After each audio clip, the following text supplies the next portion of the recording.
The man with no name. The rain had just started to fall when Sundar stepped out of the cab. It wasn't heavy, just a slow drizzle that made the streets shine like polished glass. He looked up at the large shopping mall towering in front of him. People hurried past him, umbrellas open, rushing to find shelter. Sundar didn't bring one. He didn't mind the rain. He wore a simple gray hoodie, jeans, and old sneakers. Nothing about him stood out. To the world around him, he was just another man trying to stay dry. No one could guess that he was one of the most powerful tech leaders in the world.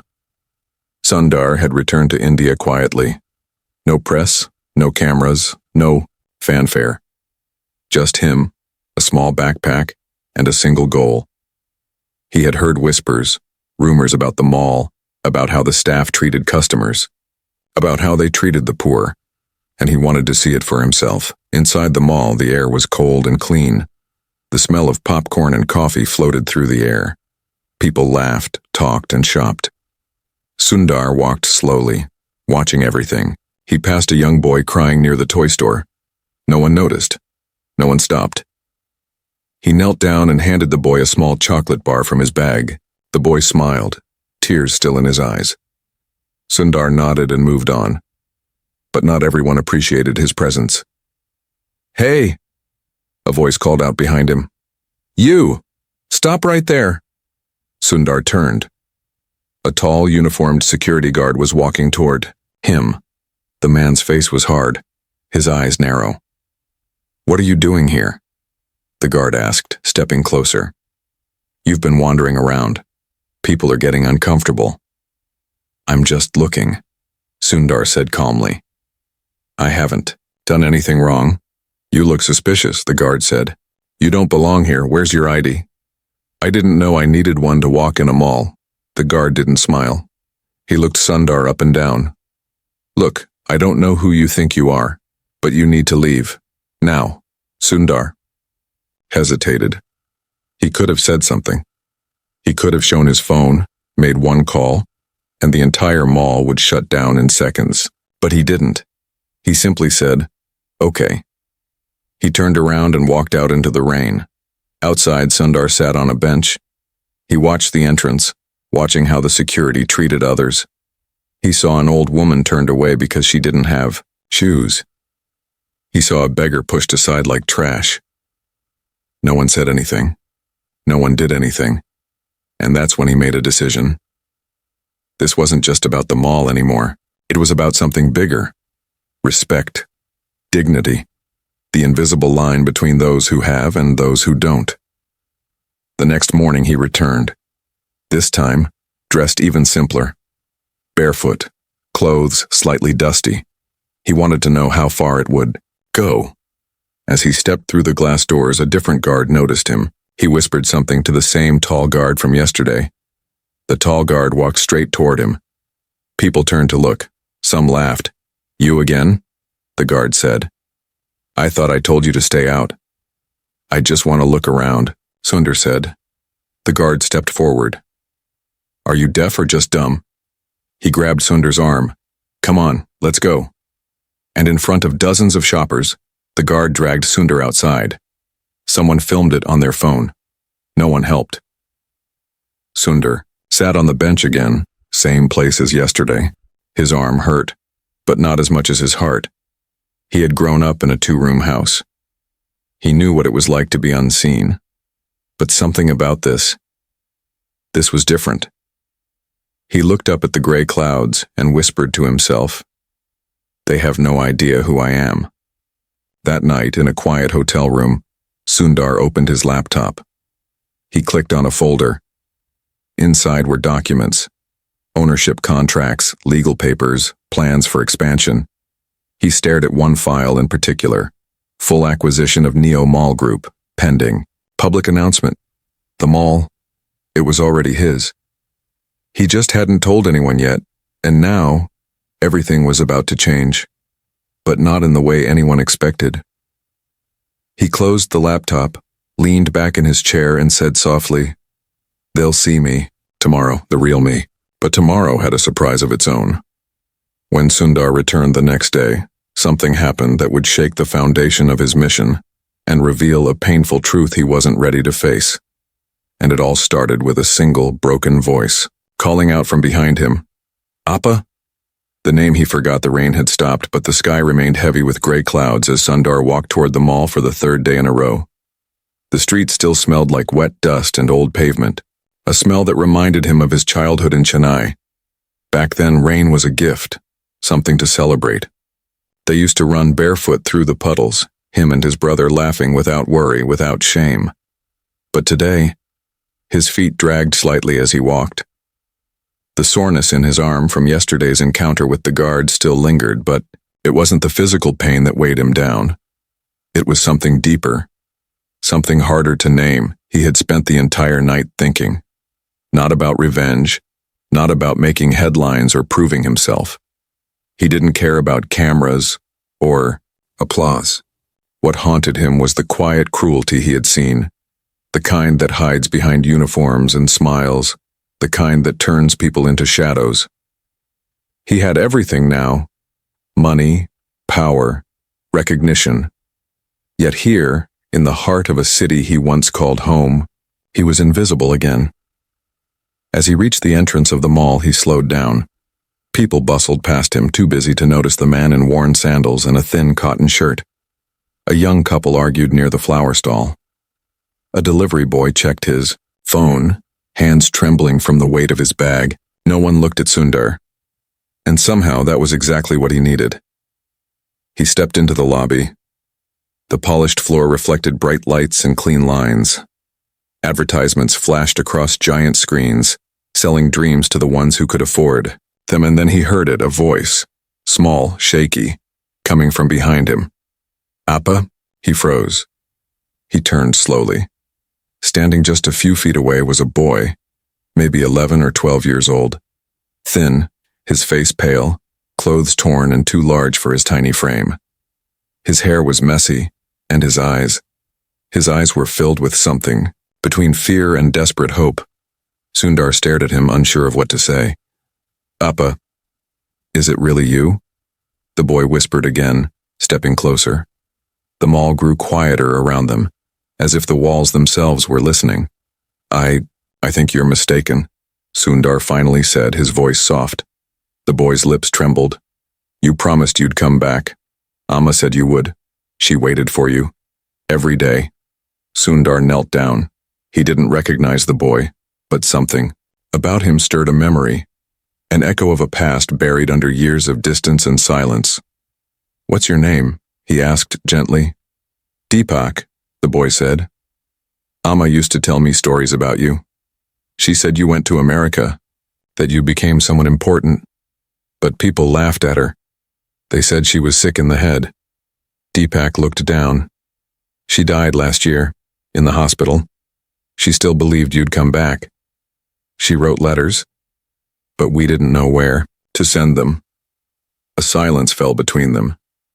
Sundar felt something crumble inside him, a heaviness he couldn't shake. He wasn't Deepak's father. Of that he was sure. But the pain in the boy's eyes was real.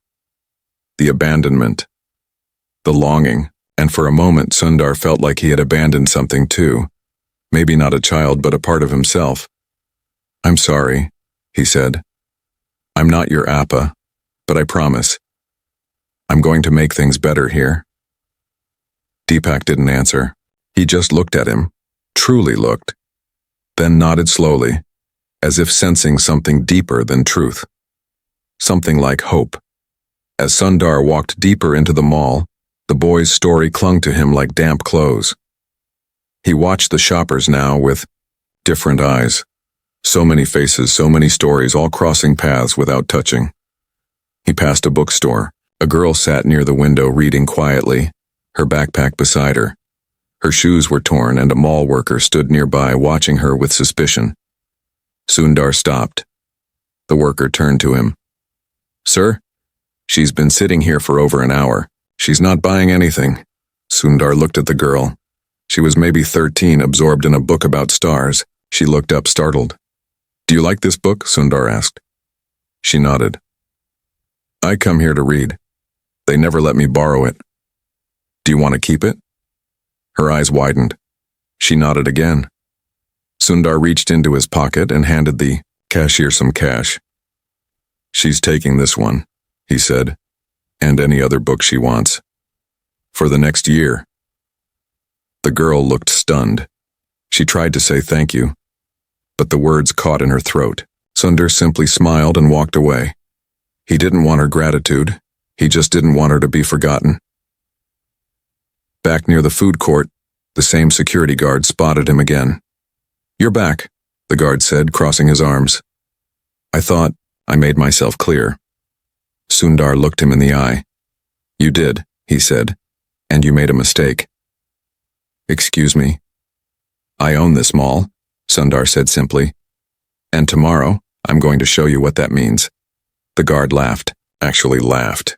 "You own this place? Look at you. You're just some street guy pretending." Sundar didn't answer. He just walked away. That night, Sundar made a call to his team. "I want a press event here, tomorrow morning. No banners, no drama. Just one microphone. And invite the staff. Every one of them." They didn't question him. They never did. He stared out the window, watching the city lights flicker in the rain. Deepak's voice echoed in his head. "Amma waited for you." And Sundar whispered, "Maybe I've been gone longer than I thought." The next morning, the mall buzzed with confusion. Why were they setting up a microphone in the atrium? Why were the owners coming? The staff whispered to one another. Rumors spread. Some said a new investor was coming. Others thought it was a celebrity. None of them expected the man who walked onto the stage. He wore the same sandals, the same cotton shirt. But this time his presence was different, still quiet, still humble, but rooted, grounded, like a tree that had weathered every storm. Some people laughed when they saw him. Others whispered, and the tall security guard stepped forward, about to speak.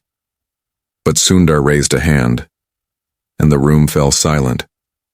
"My name is Sundar," he said. "I walked through this mall for the past 3 days, dressed like this, not because I had no other clothes, but because I needed to see something." He looked at the crowd, at the workers, the guards, the cashiers, the janitors, even the girl from the bookstore. I watched how people were treated. I watched who was seen and who was ignored, who was helped, and who was pushed aside. He paused. I saw kindness in strangers, and cruelty where there should have been compassion. His voice didn't rise. It didn't need to. "This mall is mine. I bought it months ago. But now, I'm taking ownership in a different way." The crowd was frozen. "Today," Sundar continued, "I'm not just changing policies. I'm changing culture. From the ground up, every staff member will go through human empathy training. Every child, every elder, every person who walks through these doors will be treated with dignity." He looked directly at the guard. "And that includes the man you dragged outside." The guard looked down, his face pale. "Starting tomorrow," Sundar said, "we start over." But just as he stepped off the stage, a woman ran up the steps, out of breath. Her clothes were simple, her eyes wide. "Sir, there's someone outside," she said. "He's asking for you. He says he knew your father." Sundar stopped. "What's his name?" he asked. The woman hesitated. "He didn't say, he just said, you wouldn't remember him, but he remembers you." Sundar turned slowly toward the doors, and something in his chest began to tighten, because there was only one person he could think of, someone he had buried deep in memory, someone who had disappeared long before Sundar ever became the man the world knew. And that man had once called him son. The shadow of a father, the atrium was still buzzing with murmurs as Sundar stepped away from the microphone. Mall employees whispered behind hands, some embarrassed, others stunned. A few clapped softly, unsure if they were allowed to. Shoppers stood in frozen clusters, their drinks halfway to their lips. Children staring in confused awe. The man they had dismissed, laughed at, even shoved, had just turned their world upside down. But Sundar wasn't thinking about any of them. His mind was already outside the glass doors where the woman said a man waited. A man who claimed to know his father. A man who stirred something in Sundar's chest he didn't want to name. He walked slowly through the mall, each step dragging up dust from memories long buried. Memories of his father's quiet voice late at night talking about dreams that seemed too big for the small house they lived in. Memories of hands hardened by work, eyes that carried both warmth and fatigue. And then came the memory that haunted him most. The day his father left and never came back. Outside, the city moved as if nothing had changed. Cars honked. People rushed, past with shopping bags. A dog barked at a pigeon. Life, as always, didn't wait for personal grief. Sundar scanned the crowd, his heart tightening. The woman who had called him stood near the entrance, eyes darting nervously. She pointed across the parking lot, and there he saw him.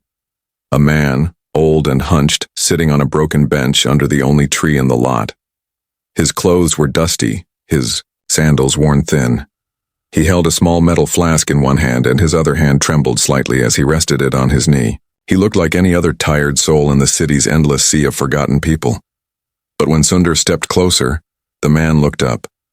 And in that gaze, sharp, weathered, and strangely familiar, Sundar saw something he hadn't seen in decades. Recognition. Appa, Sundar said it before he could stop himself. The word felt heavy in his mouth, almost foreign. The old man squinted, then smiled, slow and toothless. No, not your father. But I knew him. I knew Venkat. I knew you too, when you were just a boy with big eyes and too many questions. Sundar stepped forward, heart pounding. You knew my father? The man nodded. We worked together, back when the factory still ran full shifts, before the machines took our jobs, before the dreams got too heavy for our hands to hold. He patted the space beside him on the bench. Sundar sat, slowly. The man's voice softened. Your father was the kindest man I ever knew. Always shared his tea. Always gave up his seat for elders. He talked about you all the time. Said you were going to go far. That you'd build something no one in our street could imagine. He looked out at the mall. He was right. Sundar felt something sharp behind his eyes. He blinked it away. But why did he leave? He asked, his voice cracking slightly. He never came back. No letters. No word. Nothing. The old man sighed. Because he was ashamed. Sundar turned to him. After the factory closed, he tried everything. Rickshaw work, street vending, even shining shoes. But one day, he collapsed. The doctor said it was his lungs. He couldn't work anymore. And your mother, she cried every night. The man paused, watching a bird hop near their feet. So one morning, he packed a small bag. He kissed her forehead while she slept. He left a note that said, Tell Sundar to forgive me someday. He deserves a future I can't give. Sundar swallowed hard. But where did he go? He came to the city, the man said. He worked, in the background, carrying bricks, sweeping roads, anything. He sent money sometimes, always through someone else. He never wanted credit, only wanted you to rise. But I never knew. He made sure of that. Sundar leaned back against the bench, the weight of years crashing down on him. He had spent so long chasing success, chasing purpose, thinking he had built everything on his own strength. But beneath it all was a father who had sacrificed everything. In silence, the old man looked at him kindly. Your father passed 3 years ago, a quiet death. No one claimed the body. I only knew because I recognized the ring he always wore, the one with the cracked blue stone. He used to say it brought him luck. Sundar looked down at his hands. I should have looked for him, he said. I should have. You did what he wanted, the old man interrupted. You rose, you built. And now? Maybe you can honor him in a way he never asked for, but always hoped for. Sundar stood slowly. The air around him felt different now, thicker, heavier, more alive. Thank you, he said. What's your name? The man smiled. No one remembers it anymore, but you can call me uncle like you used to. Inside the mall, Sundar moved with new purpose. He asked to meet the cleaning staff, the kitchen crew, the security team. One by one, he sat with them. Listened to their stories. Some were shy, some were angry. But when he looked them in the eyes, really looked, they opened. He heard about the single mother working 3 shifts to afford school fees, the janitor who once dreamed of being a poet, the teenager saving every rupee to help his grandfather's surgery. He wrote nothing down. He remembered everything, and with each story, he saw his father's face. That night, in the quiet of his hotel room, Sundar drafted a letter, not to a company, not to shareholders, but to the people who made places like that mall breathe. Dear team, today I learned that buildings may be owned on paper, but they are built by people. We often forget the invisible hands that carry us, until we look back and see the path was made by them. This mall is yours, not just to work in, but to shape. Tomorrow we begin a new chapter. No uniforms of power, no titles of pride, just respect and responsibility. Sundar, he folded the letter, placed it in his bag. Outside his window, the streetlights flickered, but inside him, a light had turned on. The next day, he woke to chaos. His assistant called breathless. "Sir, you need to come quickly, something's happened." "What?" "The video," she said. "The footage, the one of you being dragged out of the mall. It leaked." Sundar sat up. "Who posted it?" "A teenager. Said he filmed it. By accident, didn't know who you were, but now it's everywhere, millions of views, people are outraged." Sundar closed his eyes. Not because he feared what would come next, but because he knew this was only the beginning. And outside the mall, a crowd had started to gather. Not of angry protesters, but of something far more powerful. People who had been invisible. People who had been silent. Now, they were coming forward and they were waiting for him. He rise of the invisible.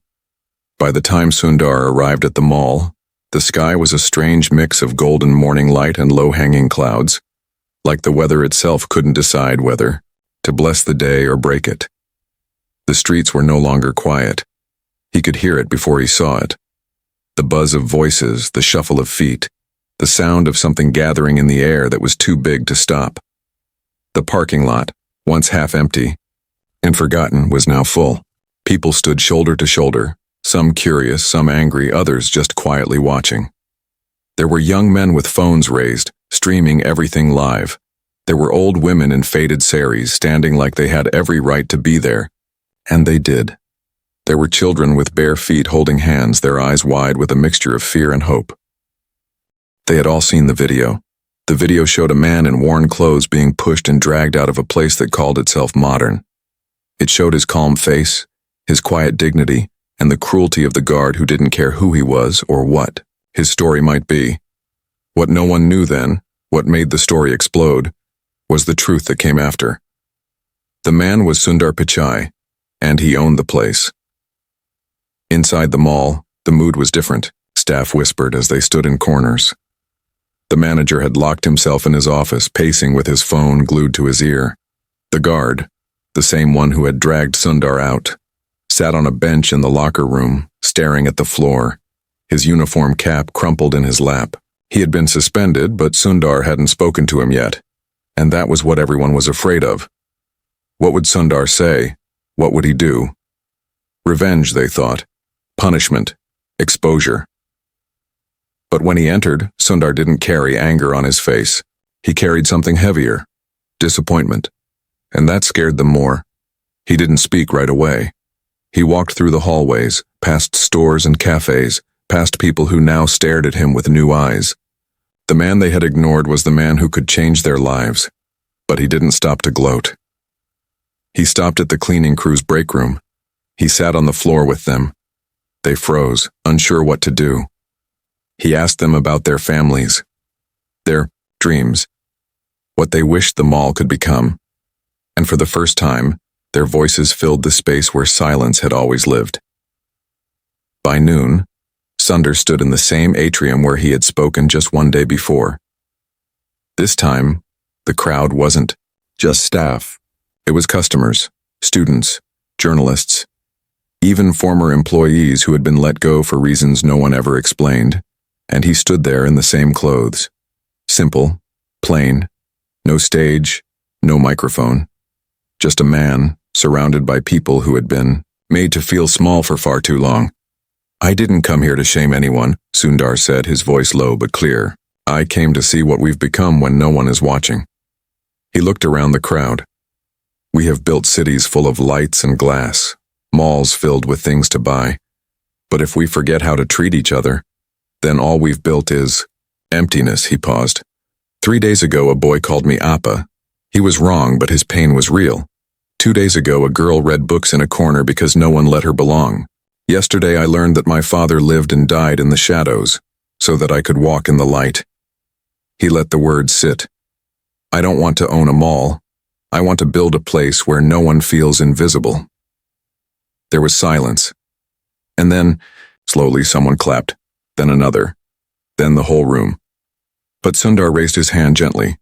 It doesn't end with applause. It begins with change. That afternoon, he announced something that stunned everyone. He called it the Second Chance Program. Every person who had been fired unfairly in the last 5 years would be invited back for a review. Anyone who had been mistreated by staff or policy would have their case heard directly. Positions of power would be rotated. No manager could keep their title without earning the trust of their team again. And every month, one day would be set aside for open floor meetings where anyone, from the cleaning staff to the CEO, could speak without fear. "Respect," Sundar said, "is not a gift. It's a standard." But even as the crowd began to warm, not everyone was celebrating. Upstairs, in a corner office with a view of the city, Mr. Raghavan, the mall's longtime regional director, watched the speech on a muted screen.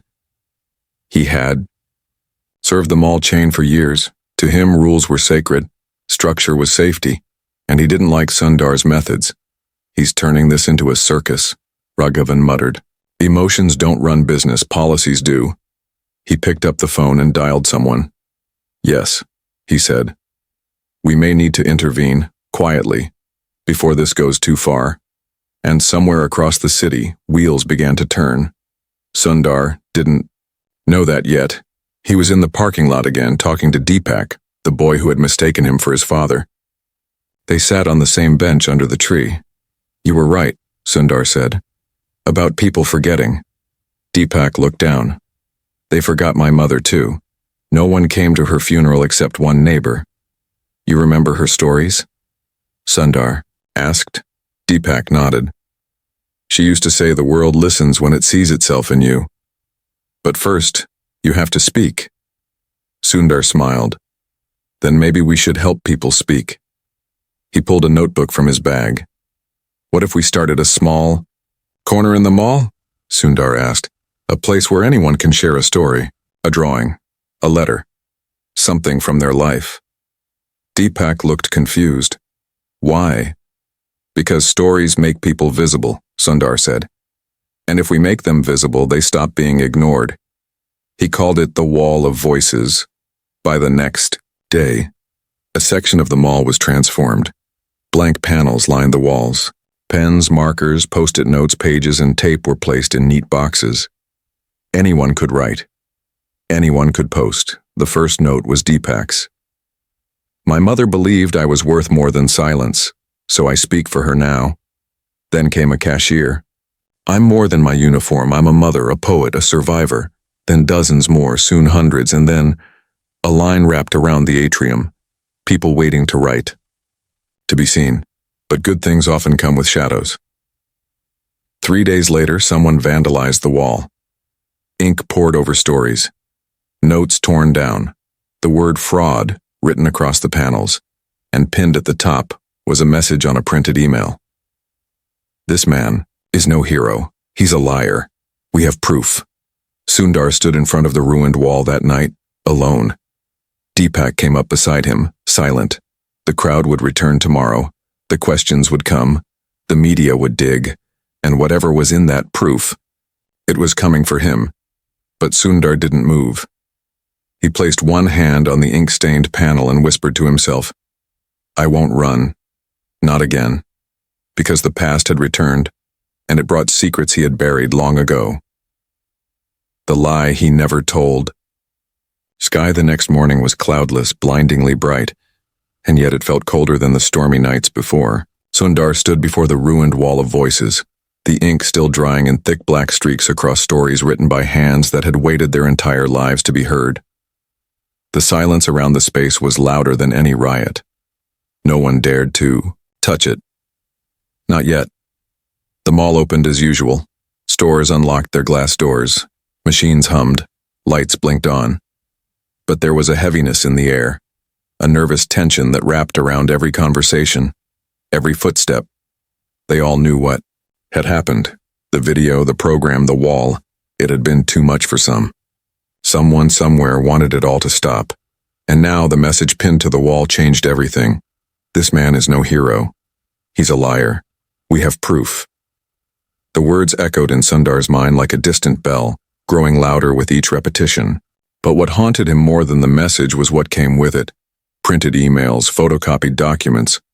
Someone had gone to great lengths to make it look official. And in the envelope, slipped in like a whisper, was a grainy photograph. It was him, Sundar.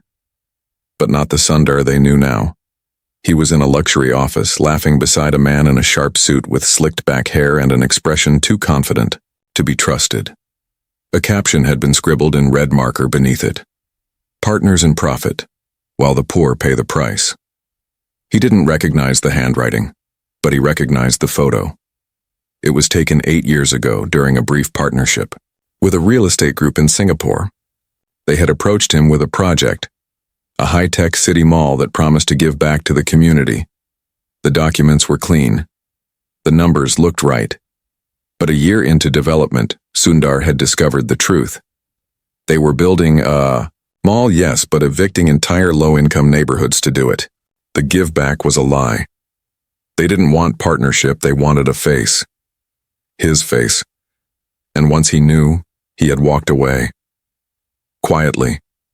Without press. Without scandal. He had bought back his stake and cut ties, eating the losses himself. He had buried that chapter, not to hide, but because he believed walking away had been enough. But now, it was back. The crowd was already forming by noon. Whispers buzzed like flies. Is it true? Did he really evict people? Is this whole thing a show? A reporter stood near the ruined wall, holding a microphone. Mr. Pichai, we've seen the emails. We've seen the photo. Is this your idea of justice while you profit behind closed doors? Sundar stood still. He didn't deny. He didn't run. Instead, he raised his hand and said, "Give me 1 hour." Then he walked inside. He entered a small maintenance room near the back of the mall. No cameras. No lights. Just him, a worn wooden chair, and his silence. He didn't call his legal team. He didn't scrub the story. He opened his laptop, and he began to write. This time, it wouldn't be a letter, it would be a confession. When he stepped back into the atrium, the crowd had grown. Journalists had arrived. Police, too, just to manage the crowd. Deepak stood on the edge of the gathering, eyes wide, holding a paper from the ruined wall, his mother's story, soaked in ink, but still readable. Sundar climbed the steps of the central fountain, a place usually reserved for promotional banners. He held a single sheet of paper in his hand, and he began to read. 8 years ago, I made a mistake, he said, not in signing the contract, but in how I walked away from it. He paused. The silence was painful. I was used by people who wore suits and sold lies. I trusted them. And when I found out the truth, I left. I lost money. But I didn't speak. I thought my silence was a form of resistance. He looked down at the page. But silence is not justice. Silence lets others suffer, and silence can be mistaken for guilt. He held up the photograph, the one from the vandalized wall. Yes, this is me. But what this photo doesn't show is what happened after. It doesn't show the families I spoke to. It doesn't show the late nights spent rewriting contracts. It doesn't show the apology letters I sent to people whose names the media never learned. He let the photo fall to the ground. I am not perfect, and I'm not here to sell perfection. I'm here because the people who build these walls, clean these floors, and stand at these entrances deserve someone who shows up, even when it's uncomfortable. His voice dropped. Especially then. The silence after his words was long. Then, someone stepped forward, a woman from the cleaning crew. She took a brush and began scrubbing the ink off the wall. Then a young man placed a new sheet of paper beside it. Truth without pride is still truth, and truth deserves to stand. Others followed. In minutes, the wall of voices was reborn, even stronger than before. But not everyone clapped, not upstairs, not Mr. Reghaven. He had been watching, and now, as the crowd praised Sundar's honesty, as the wall filled with stories, again he saw something else. He saw power slipping away. He picked up his phone again. Launch it, he said. Leak everything, the audit, the financials, the debt projections. Make him look like a dreamer who's burning the company. And on the other end of that call, someone confirmed. Within the hour, confidential documents would reach every major outlet. And Sundar's greatest trial was just beginning. Not one of reputation, but survival. Because the truth was this. The mall was in debt, and if it collapsed, so would everything he had built. The weight of one name, the storm came, not with thunder or rain, but with headlines and screens, flashing like sirens across every phone, every tablet, every news feed in the city. The words were clear, bold, and brutal. Pichai's mall in crisis, millions in debt, restructuring fails, employees at risk. Empathy over economy? Insiders say Sundar's vision is bleeding the company dry. From tech titan to mall. Messiah, is Sundar Pichai out of his depth? The media frenzy didn't wait. It swarmed. Every detail, every whisper, every past misstep was dug up and repackaged for the public. Within hours, the internet was split in two, half praising his honesty and values, the other half calling him naive, reckless, even dangerous for the business world.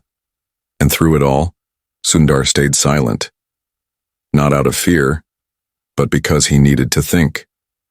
To decide what kind of legacy he was willing to leave behind. In the quiet hours just before dawn, Sundar sat alone in the same bench under the tree, where Deepak had first mistaken him for a father. The early light cut softly across the parking lot, painting gold on broken concrete and casting long shadows behind forgotten things. He held a folder in his hands. Inside it were the real numbers, figures no one else had seen yet. Not the media, not even most of his team. The truth was even worse than the leaks. The mall group's financial foundation had been hollowed out long before Sundar arrived. Bad loans, inflated valuations, delayed maintenance. When he took over, he hadn't inherited a kingdom. He had inherited a sinking ship. And now, for the first time, he considered walking away. Not out of shame, but because he wasn't sure if he had the right to drag others with him. A small sound broke his thoughts. Footsteps. He looked up to see Deepak approaching, his face sleepy, his hair messy, but his expression serious. He didn't speak right away, just sat next to Sundar, their shoulders almost touching. They're saying you lied, Deepak said softly. Sundar didn't answer. Are they right? Deepak asked. Sundar looked at the boy. I didn't lie, he said.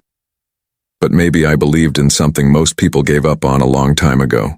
Deepak frowned. What? That people are worth more than profits. They sat in silence for a moment. Then Deepak reached into his pocket and pulled out a folded piece of paper. It was wrinkled, torn at the edges. Amma wrote this, he said.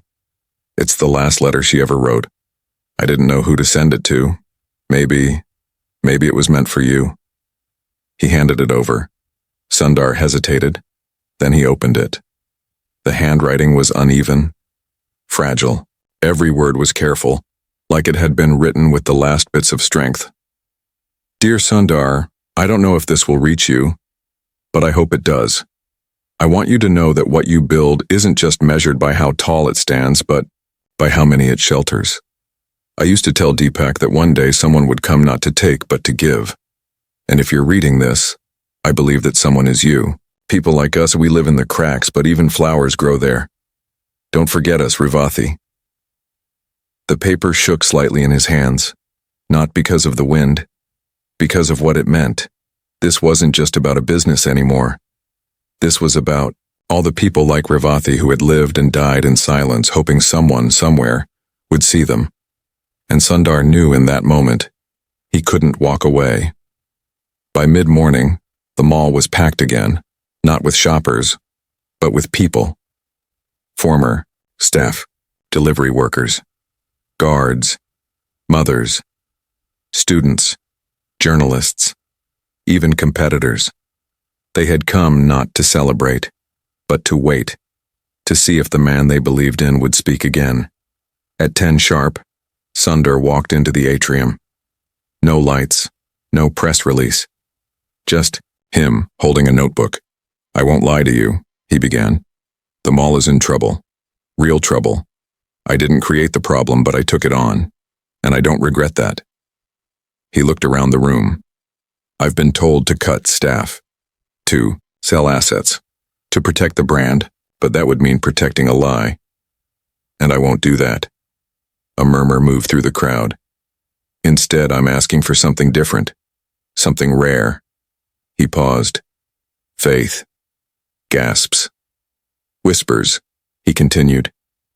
I'm opening our books. Full transparency. Every number, every debt, every risk, and I'm inviting this community, not investors, not lawyers, to help build the solution. Someone shouted, What does that mean? It means, Sundar said, we stop pretending this is just a mall. It's a town square, a workplace, a home. And if we treat it like that, maybe it can become something stronger. A woman raised her hand. You want us to help you save your business? Sundar nodded. No, he said. I want us to save ours. And then something strange happened. The cleaning crew pledged to volunteer 1 hour a week to mentor local students in the community space Sundar was building. The bookstore owner offered to donate 10% of sales to literacy programs. A retired banker offered to run financial literacy classes for staff. Even the suspended guard came forward, eyes low, and asked if he could be retrained, not fired. People didn't just want to save a building. They wanted to save the idea behind it. Within weeks, the mall began to change. Stores that had once felt cold opened their doors to community artists. Cafes offered suspended meals for the hungry.